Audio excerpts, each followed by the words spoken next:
Market volatility, political chaos, economic turmoil. Today's global companies can no longer rely on economic tailwinds for growth. They have to generate it on their own. How are successful companies doing that, and how can it be replicated? As we benchmarked companies around the world, high-performing companies around the world, we realized there was a secret sauce that many of these companies employed to actually drive sustainable growth and shareholder value over years. With our Fit for Growth Index, Strategy identifies what these top performers do to fuel lasting growth. First, identify the handful of things your company does better than anyone else, the capabilities that truly drive your value and give you a competitive edge.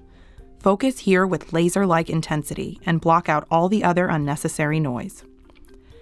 Next, you must make bold, tough choices that enable your company to cut costs and grow stronger at the same time. Invest more in the things that fuel your differentiating capabilities and less in the things that don't. And finally, rewire your organization to support the strategy and cost structure laid out in steps 1 and 2, so that decision rights, incentives, and talent, everyone and everything, support the goal of driving growth.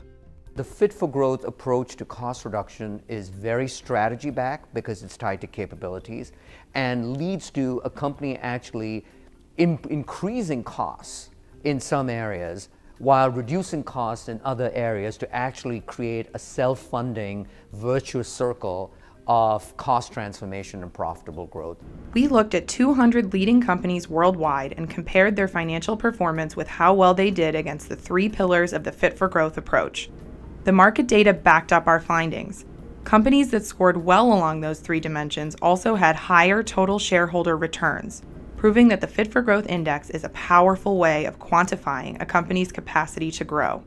Shockingly, although many of the companies we studied make Fortune's Most Admired Companies list year after year, we found that an alarming 80% of these companies are not as well equipped for sustainable growth as they appeared on the surface. There was surprising consistency in 2 critical factors that caused a company to stumble on its way to becoming fit for growth. The first was an understanding and a focus on the capabilities that would actually support and enable their strategy. We found most companies generally had a good strategy, but the translation of that strategy into the 3 or 4 cross-functional capabilities that were uniquely special to the company was quite difficult for some companies to pull off.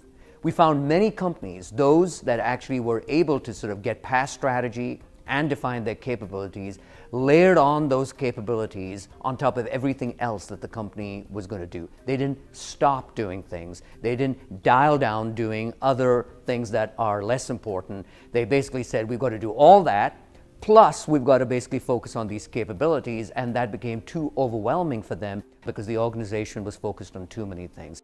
The defining characteristic that differentiates the top growth performers is a strategic approach to cost management. These companies aren't afraid to make bold choices about how they're competing.